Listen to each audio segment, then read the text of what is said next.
Bonjour, dans cette vidéo, on va présenter Yoop est un module qui permet de créer des schémas de validation pour nos objets JavaScript. Mais avant, un petit rappel sur quoi un module et comment on peut l'installer. Le module Node.js est une bibliothèque JavaScript. C'est un ensemble de fonctions, d'objets et de variables que vous pouvez utiliser dans vos applications. L'utilisation en module permet de simplifier l'écriture de code et de le gérer dans votre application. De nombreux modules sont disponibles sur le Node Package Manager NPM. Une fois que vous avez trouvé le module que vous désirez, il faut installer pour pouvoir l'appeler dans votre code. Donc là, on a une simple application Node.js. Pour installer notre module, rien de plus simple. On ouvre notre terminal, on tape le commande suivant. npm install, dans notre cas, c'est Yoop. Après avoir effectué cette commande et que tout s'est bien déroulé, votre module est maintenant disponible pour des instances et des fonctions de celui-ci. Donc là, je veux intégrer Yoop à mon application et directement on va créer un schéma et dans ce schéma-là qu'on va utiliser Yoop.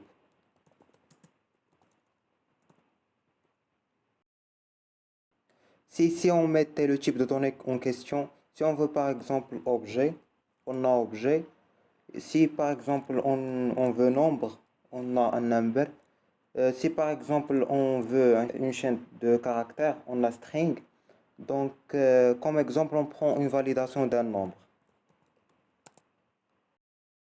Donc après on précise d'autres choses, integer. Pour le nombre, il faut qu'il soit un entier. Je veux également qu'il soit positif et également un intervalle d'un minimum 10. Maintenant, à partir de ce schéma, on va faire notre validation. Et là, on va mettre les données en question. Par exemple, on mettait 20. Après, on va récupérer une variable valide pour voir si oui ou non valide.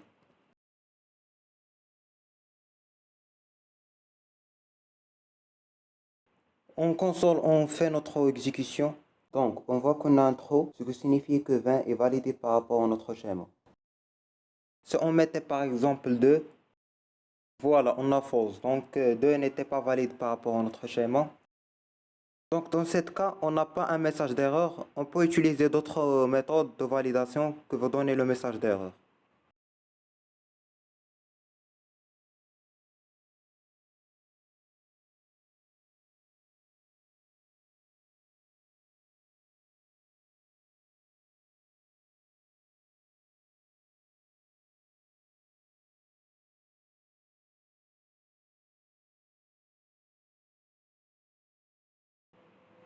Donc, on teste maintenant.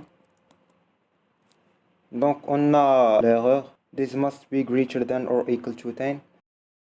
Si par exemple, on mettait un nombre négatif, comme moins 2 par exemple, on va voir un autre erreur. This must be a positive number. Ce qui signifie que ce nombre il doit être positif. Donc, on va faire maintenant un simple exemple sur une chaîne de caractères de longueur 10. Cette chaîne de caractères doit être exactement composée de 10 caractères, pas plus, pas moins. Si on le met par exemple Souhail, on teste, on a une erreur. This must be exactly 10 characters. Si on le met exactement 10 caractères, on n'a pas un erreur, on a valide. Ce qui signifie que cette chaîne de caractères est valide par rapport à notre schéma. Maintenant, on va passer à un autre exemple. C'est une validation aussi d'une chaîne de caractères, mais cette fois avec des expressions régulières. Donc, cette chaîne de caractères doit être conforme à un numéro de téléphone marocain. Donc, il faut commencer par 06 ou 07 et après 8 nombres. Donc, on le testait avec ce numéro-là, qu'il n'était pas un numéro marocain. Donc, on a l'erreur.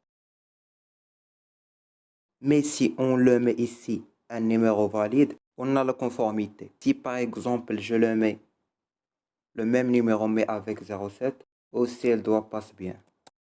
C'est juste ajouter un caractère, on a une erreur. Donc comme ça on fait la validation avec les expressions régulières. On va passer maintenant à un exemple pluriel. On a une simple formulaire avec React. Toutes ces entrées sont au sein de l'objet form data. Et ce objet qu'on va passer en notre schéma. On le testait pour le voir.